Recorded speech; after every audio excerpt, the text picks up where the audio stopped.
Oke, Assalamualaikum warahmatullahi wabarakatuh. Jadi, minggu ini kita akan mempelajari terkait dengan proyeksi neraca, gitu. Jadi, sebenarnya akhir dari seluruh proses penyusunan anggaran komprehensif, itu muaranya adalah proyeksi neraca ini. Nah, proyeksi neraca ini itu merupakan tahap akhir dari seluruh tahapan yang harus kita lalui dalam menyusun anggaran induk, gitu ya. Nah, proyeksi neraca ini baru akan kita susun setelah kita itu sudah menyusun anggaran parsial. Jadi anggaran parsial itu adalah anggaran yang terpisah-pisah, anggaran yang kita pelajari selama ini, yaitu ada anggaran bahan baku, ada anggaran penjualan, ada anggaran laba, dan lain-lain. Itu namanya anggaran parsial. Kalau anggaran komprehensif itu adalah kesatuan keseluruhan dari seluruh anggaran parsial tadi. Dan proyeksi neraca ini baru dapat kita susun setelah kita menyusun yang namanya anggaran parsial. Gitu. Nah, proyeksi neraca ini penting. Kenapa penting? Selain tadi disusun setelah kita menyusun anggaran parsial, maka kita juga harus memperhatikan dalam menyusun proyeksi neraca itu, kita juga harus memperhatikan setiap elemen yang ada di dalam neraca beserta faktor-faktor apa saja yang akan mempengaruhinya, begitu.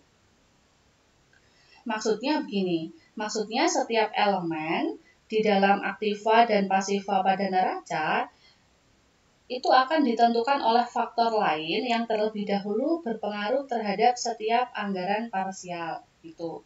Jadi, bagian anggaran suatu perusahaan itu harus memperhatikan berbagai aktivitas yang dapat mempengaruhi elemen-elemen di dalam anggaran neraca yang disusunnya. Gitu.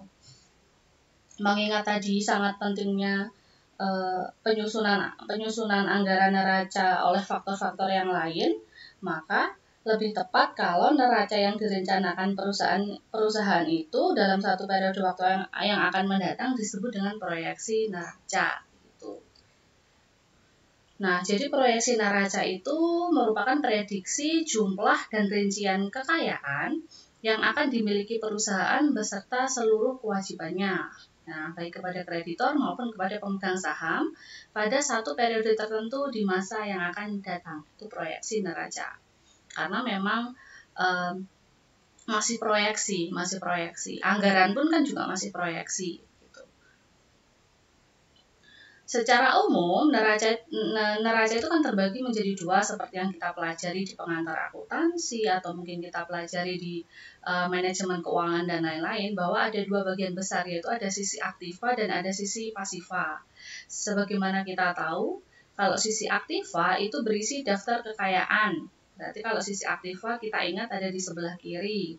Nah, isinya adalah daftar kekayaan perusahaan, ada kas, ada piutang, kemudian ada aset tetap, dan lain-lain. Sedangkan sisi pasiva itu isinya adalah kewajiban atau hutang perusahaan kepada pihak kreditor dan pihak pemegang saham atau pemilik perusahaan. Sisi pasiva ada di sebelah kanan, gitu ya. Oke. Kita tahu, kita sekarang belajar dulu terkait dengan elemen dari neraca. Elemen neraca yang pertama ada aktiva. Nah, kelompoknya yang pertama ada aktiva lancar. Kita ingat aktiva lancar itu adalah aktiva yang paling liquid atau yang paling mudah untuk dicairkan. Contohnya adalah kas. Kas itu ada kas yang ada di perusahaan, ada kas yang ada di bank. Itu sama saja kedudukannya ya. Sifatnya adalah uang tunai dan setara uang. Gitu. Kemudian ada surat berharga. Ada investasi jangka pendek, ada piutang usaha, piutang wesel, piutang karyawan. Kemudian ada persediaan barang dagangan atau bahan baku. Terus biaya-biaya yang dibayar di muka, misalnya sewa, asuransi, dan lain-lain, itu masuk ke dalam aktiva. Perlengkapan usaha, dan lain-lain. Ini masuk dalam aktiva. Jadi aktiva itu diurutkan. Kenapa yang paling atas kas? Itu karena memang aktiva atau aktiva lancar itu kita urutkan dari yang paling mudah dicairkan sampai yang terakhir, gitu ya. Kemudian masih di aktiva itu ada investasi jangka panjang. Jadi investasi jangka panjang ada investasi dalam surat berharga, misalnya ya saham ya kalau kita familiar selama ini. Kemudian ada investasi dalam anak perusahaan, investasi dalam aktiva tetap berwujud, berarti tanah, gedung, kemudian proyek-proyek lain gitu. dan lain-lain. Kemudian ada aktiva tetap berwujud. Aktiva tetap berwujud ya ada kendaraan, mesin, tanah, peralatan kantor. Yang mana aktiva tetap berwujud ini setiap tahunnya harus kita sesuaikan atau harus kita depresiasi. Gitu. Oke, kemudian ada aktiva tetap tidak berwujud. Contohnya adalah goodwill. Kemudian ada hak paten, merek dagang, hak cipta, dan lain-lain. Kemudian ada aktiva lain-lain. Contohnya adalah bangunan dalam pengerjaan. Jadi bangunan yang masih dalam pengerjaan atau belum jadi itu masuk ke dalam aktiva lain-lain. Terus ada hutang. Sekarang elemen neraca di bagian pasiva yang pertama ada hutang. Ada hutang lancar, itu ada hutang usaha. Biasanya kita sebutnya dengan hutang jangka pendek yang jangka waktunya kurang dari 1 tahun. Kemudian ada hutang wesel, ada hutang pajak. Gitu. Lalu ada pendapatan. Pendapatan ini bisa pendapatan diterima di muka. Jadi kalau pendapatan kita terima di muka itu artinya kita memiliki hutang, gitu kan? Karena kita memiliki hutang, hutangnya berupa apa ya? Bisa berupa jasa, bisa berupa barang yang akan kita kirim kemudian, gitu. Kemudian ada hutang bank, ada obligasi. Jadi obligasi itu juga merupakan hutang ya, karena memang pihak perusahaan mengeluarkan surat obligasi kepada masyarakat, masyarakat membeli obligasi, artinya kita memiliki kewajiban, sebagai perusahaan memiliki kewajiban untuk membayarnya kemudian. Jadi kita hutang kepada si pemegang obligasi itu dan lain-lain. Kemudian ada ekuitas atau modal.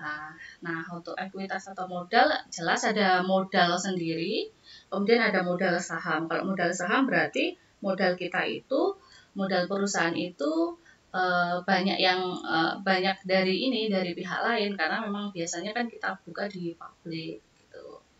Kemudian semua kewajiban perusahaan kepada pemilik perusahaan ada laba ditahan. Laba ditahan itu kan laba yang sebenarnya milik para pemegang saham tetapi belum dibagikan, itu namanya laba ditahan. Kemudian ada faktor-faktor yang berpengaruh terhadap proyeksi neraca.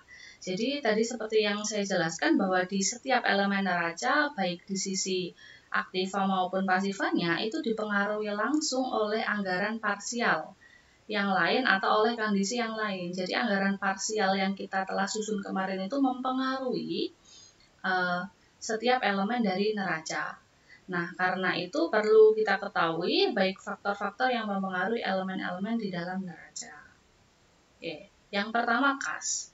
Kas itu faktor yang berpengaruhnya adalah saldo awal kas pada suatu periode ditambah dengan penerimaan kas dan dikurangi dengan pengeluaran kas pada suatu periode.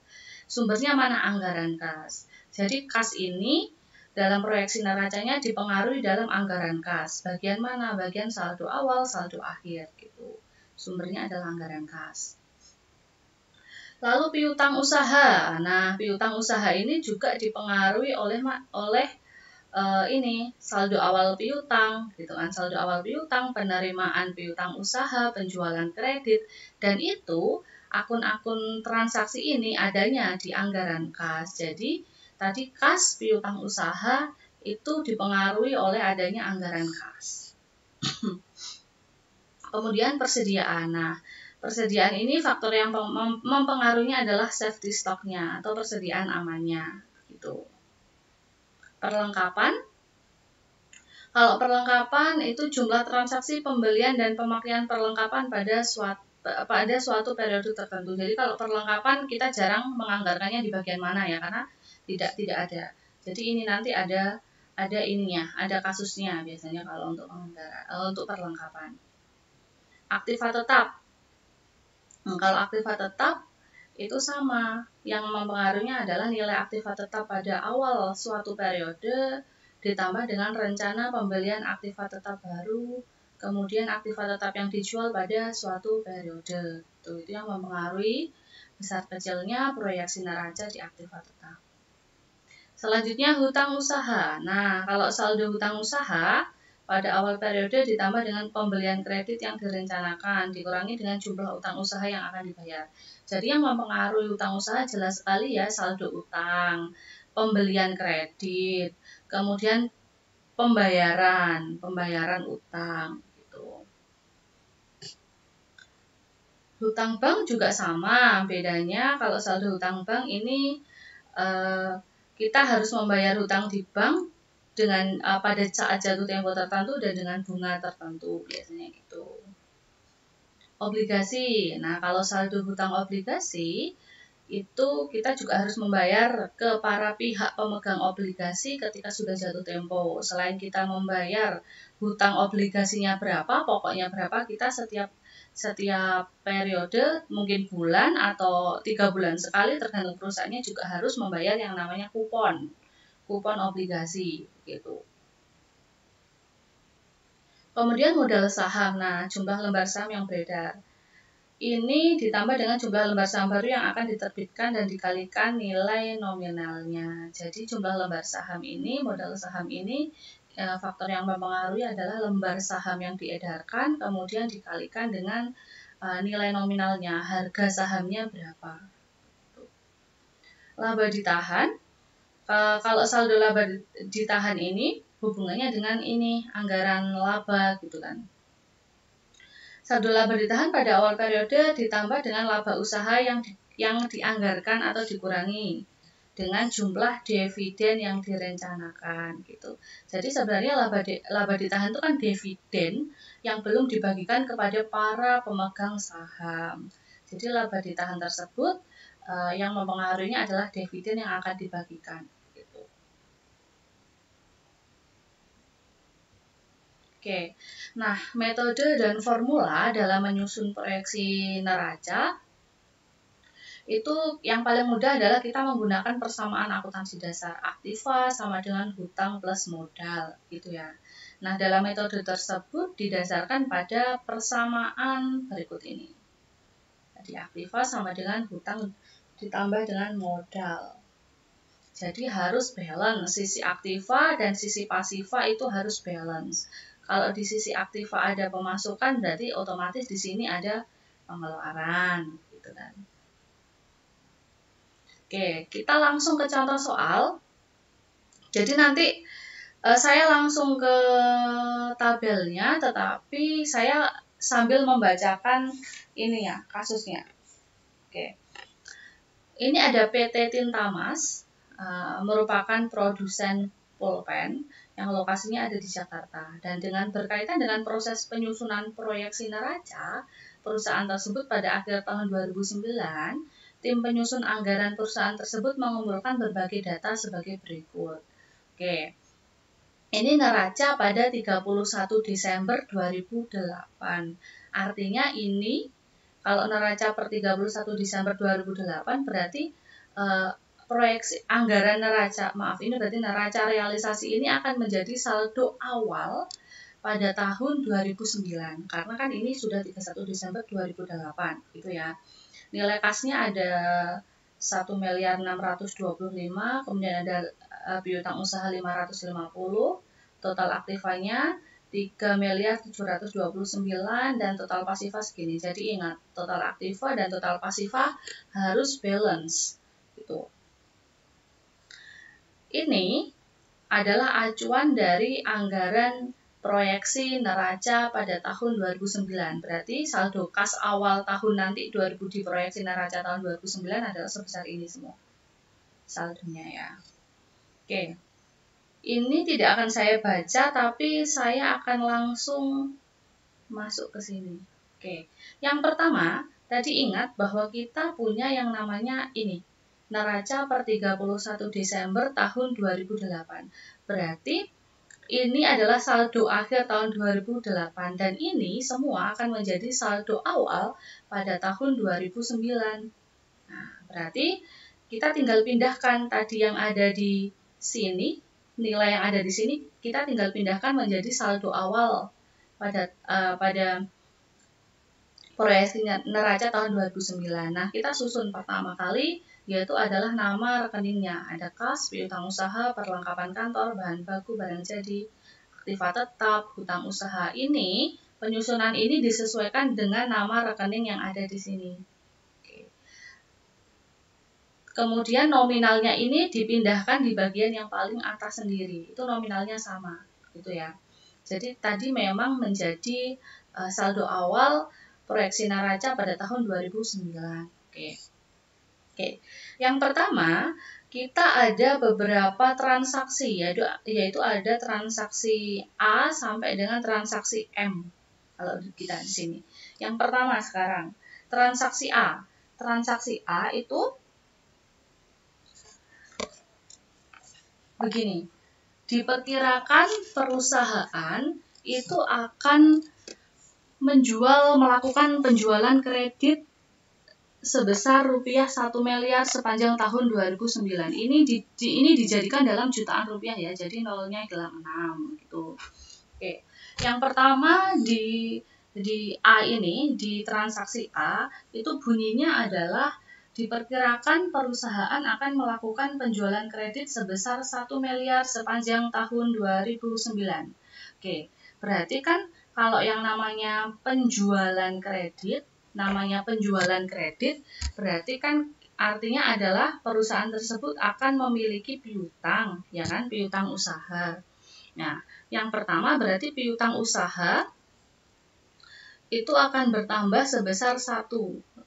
Itu akan bertambah sebesar 1 miliar piutang usaha ya. Piutang usaha kan bertambah sebesar 1 miliar.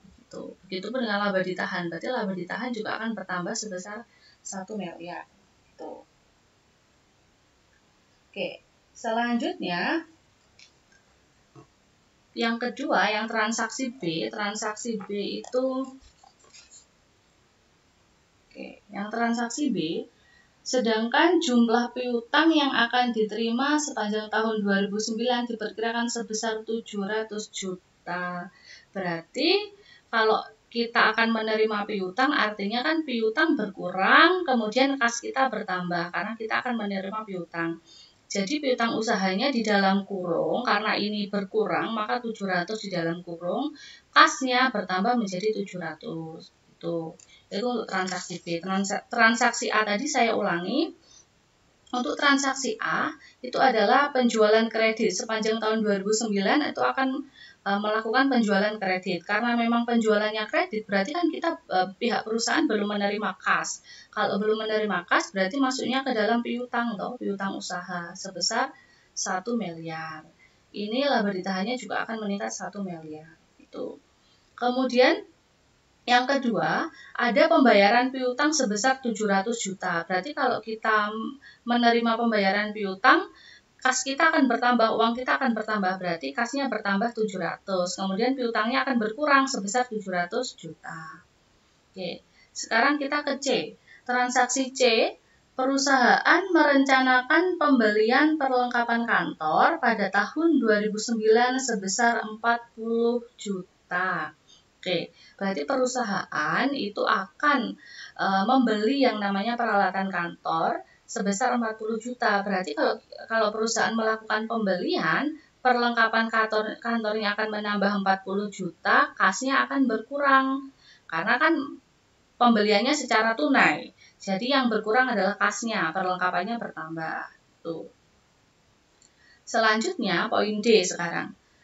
Poin D, diperkirakan perlengkapan kantor yang akan digunakan sepanjang tahun 2019 sebesar 36 juta.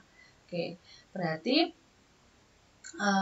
perlengkapan kantor yang akan digunakan kan 36 juta. Berarti kan berkurang toh. Tadi 40 juta, ini 36 juta peralatan kantor. Oke. Berarti ini di dalam kurung 36 juta, ini juga di dalam kurung 36 juta. Jadi begini. Seperti tadi piutang usaha kan harusnya kalau piutang usaha bertambah itu berarti kan ada penjualan kredit yang di sisi kreditnya. Tapi karena di sini tidak ada akun yang namanya penjualan kredit, maka otomatis ini harus nambah ke laba ditahan. Gitu. Begitu dengan yang D. Yang D tadi kan perlengkapan kantor itu akan digunakan 36 juta. Berarti kan mengurangi, perlengkapan kantor mengurangi sebesar 36 juta. Nah ini laba ditahannya juga akan berkurang karena di sisi debitnya dia tidak ada, maka akan mengurangi laba ditahan 36 juta gitu. Selanjutnya Kenapa yang C kok laba ditahannya tidak berkurang? Karena yang C itu sudah ada perlengkapan kantor akan mengurangi kas. Perlengkapan kantor itu akan mengurangi kas. Sedangkan perlengkapan ini tidak ada akun debitnya. Jadi ini nanti otomatis akan ada di laba ditahan, mengurangi laba ditahan. Jadi sama saja. Debitnya, kreditnya kan nanti akan ada di laba ditahan gitu. Kemudian yang E sekarang, transaksi E. Berkaitan dengan aktiva tetap perusahaan, direncanakan 4 unit kendaraan perusahaan akan dijual dengan harga 75 juta per unit. Dan ada 4 unit. Berarti kalau 75 juta per unit dikali 4 sama dengan 300 juta. Itu akan dijual. Jadi perusahaan akan menjual. Berarti kalau perusahaan menjual kendaraan 4 unit, per unitnya adalah 75, berarti kan 4 unit 300 juta. Berarti kalau menjual kendaraan, perusahaan akan menerima kas. Nah, berarti kasnya bertambah, aktiva tetap. Kendaraan kan masuk ke dalam aktiva tetap, berarti aktiva tetapnya berkurang 300, begitu. Sekarang yang F. Yang F itu pada tahun 2009, perusahaan itu akan merencanakan membeli 5 unit kendaraan baru seharga 150 juta gitu. Kemudian 5 unit ya, 150 juta. Berarti kalau 5 unit 450 juta. Kemudian perusahaan merencanakan membeli 10 unit komputer baru dengan harga 6 juta per unit, berarti 60 juta. Kemudian juga akan membeli 10 unit printer baru seharga 1.500.000, berarti kan 15 juta ya, 15 juta. Jadi yang akan dibeli perusahaan itu ada kendaraan baru, ada komputer baru, dan ada unit printer baru. Kemudian perusahaan juga merencanakan membeli 10 set meja tulis dan kursi dengan taksiran harga 2 juta per set. Berarti 2 juta dikali 10 sama dengan 20 juta. Oke, itu tadi yang akan dibeli ada meja tulis, printer, kemudian ada kendaraan, dan ada komputer. Di samping itu, dari seluruh pembelian aktiva tetap yang direncanakan sebanyak 400 juta direncanakan akan dibayar pada tahun 2009. Jadi, tadi semua pembelian tadi kan totalnya adalah 845 juta totalnya. Nah, dari seluruh 845 juta tersebut, pembelian aktiva tetapnya itu akan direncanakan 400 juta direncanakan akan dibayar pada tahun 2009. Jadi 400 jutanya ini masih diutang. Nah, sisanya berarti kan sudah dibayar. Nah, sisanya berapa? 445 juta ini sudah dibayar. Nah, tadi gini, saya jelaskan lagi. Di transaksi yang F ini tadi, perusahaan itu akan membeli komputer, kendaraan, printer, dan set meja kursi yang nilainya itu adalah 845 juta. Yang mana 400 jutanya itu akan dibayar di sepanjang tahun 2019. Artinya 400 juta ini masih diutang oleh perusahaan. Berarti kan utang usahanya nambah. Nah, karena tadi aktiva tetap yang akan dibelinya adalah 845 juta dan yang 400 juta diutang, berarti yang sisanya itu sudah dibayar tunai. Kalau dibayar tunai berarti kan mengurangi kas. Kasnya berapa? 445 juta. Dari mana? 845 dikurangi 400, jadi dapatnya 445 juta. Tuh. Sekarang yang G. Yang G itu perusahaan merencanakan melakukan pembelian bahan baku secara kredit. Oke, berarti kan perusahaan membeli bahan baku. Kalau dilakukan secara kredit, berarti yang bertambah adalah utangnya.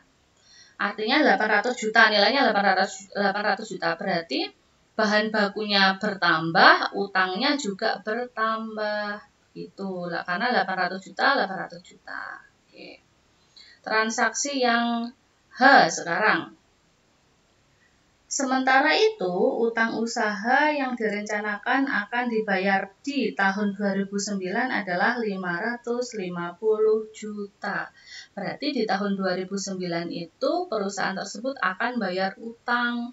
Kalau yang namanya bayar utang di transaksi H, berarti utang usahanya berkurang, kasnya juga berkurang karena uangnya untuk bayar utang. Itu. Selanjutnya, di transaksi yang I. Perusahaan merencanakan membayar utang bank sebesar 200 juta tahun 2009. Pada tahun yang sama, perusahaan tidak merencanakan untuk menambah utang bank. Oke, berarti sama. Di transaksi ini bayar hutang, tapi bedanya bukan ada di hutang usaha, tapi hutang di bank. Berarti kalau membayar hutang di bank, hutangnya berkurang, kasnya juga berkurang.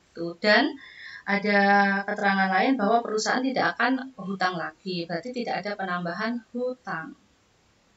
Transaksi J sekarang. Transaksi J, perusahaan merencanakan akan membagikan dividen sebesar 350 juta pada tahun 2009.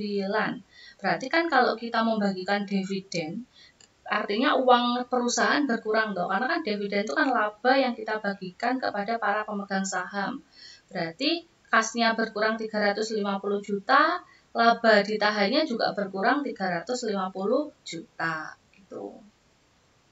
Selanjutnya transaksi K.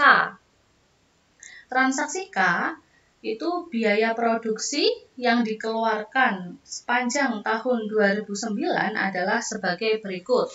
Nah, untuk yang K ini begini. Itu yang pertama ada biaya pemakaian bahan baku sebesar 300 juta. Kemudian ada biaya tenaga kerja langsung sebesar 80 juta. Ada biaya overhead pabrik sebesar 170 juta.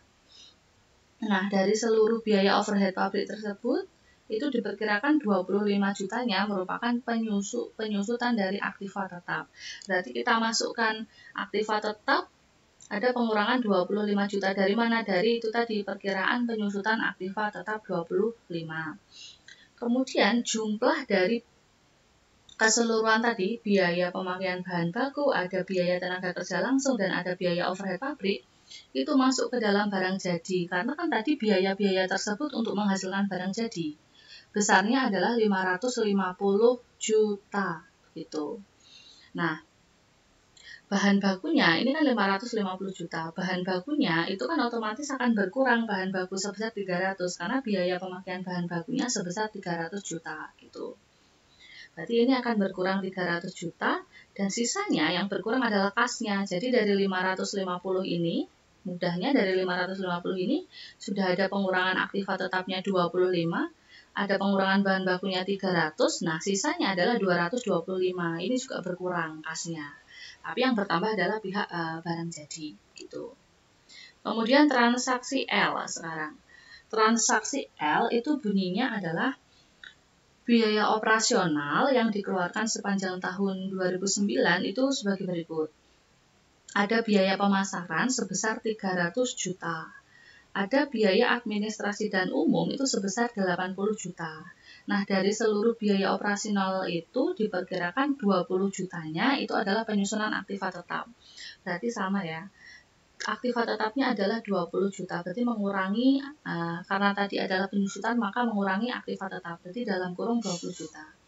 Kemudian karena mengeluarkan biaya pemasarannya adalah 380 juta, dari rincian biaya pemasaran sebesar 300, biaya administrasi dan umum 80 juta. Berarti kalau perusahaan mengeluarkan biaya, artinya kasnya juga akan mengalami pengurangan, gitu ya.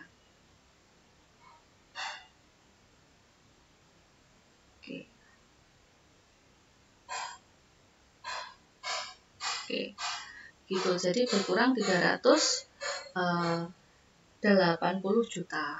Oke, sekarang di transaksi yang terakhir. Transaksi yang terakhir adalah transaksi M. Nah, transaksi M ini dari jumlah penjualan sepanjang tahun 2009 diperkirakan harga pokok penjualannya sebesar 600 juta. Berarti harga pokok penjualan. Kalau ada HPP berarti hubungannya dengan barang jadi. Berarti barang jadinya adalah dikurangi dengan 600 karena tadi harga pokok penjualannya adalah 600. Kemudian di sisi sini laba ditahan juga akan berkurang 600 gitu. Jadi berikut tadi transaksi-transaksi yang terjadi sepanjang tahun 2009 dari transaksi A sampai dengan transaksi M. Sehingga kita harus menghitungnya dari awal. Nah, ini kita hitung saldonya. Saldo di proyeksi tahun 2009 itu kita hitung 1625 ditambah 700 dikurangi 40 ditambah 300 ini dikurangi. Pokoknya kalau ada dalam kurung itu mengurangi ya. Tapi kalau tidak di dalam kurung itu menambah. Nah, saldonya masing-masing kasnya menjadi 455 juta. Kemudian piutang usahanya 850, perlengkapannya 8, bahan bakunya 700, barang jadinya 100, aktiva tetapnya 1.700.000, hutang usahanya 1.250, hutang bank 500 karena 700 dikurangi 200 ya. Kemudian modal saham 2.000 dan laba ditahan 63 juta gitu. Nah, ini keterangan-keterangan tadi. Jadi keterangan dari transaksi tadi ada dari A, B, C, dan E. Yang pertama kan transaksi penjualan kredit akan menambah piutang usaha gitu ya. Menambah rekening laba ditahan sebesar 1 juta. Ini sebenarnya adalah rincian dari apa yang saya jelaskan setiap transaksinya. Bisa kalian pelajari sendiri. Ini juga sama rincian dari apa yang tadi saya jelaskan. Ini juga rincian yang tadi saya jelaskan. Kemudian ini transaksi pencatatan biaya operasi sama penjelasan dari yang tadi. Nah, yang terakhir berarti kita harus memindahkan saldo yang ada di akhir ini. Saldo yang ada di akhir ini menjadi yang namanya adalah proyeksi neraca per 31 Desember 2009. Kita tinggal memasukkan saja saldo-saldonya gitu. Oke, saya rasa sudah jelas. Assalamualaikum warahmatullahi wabarakatuh.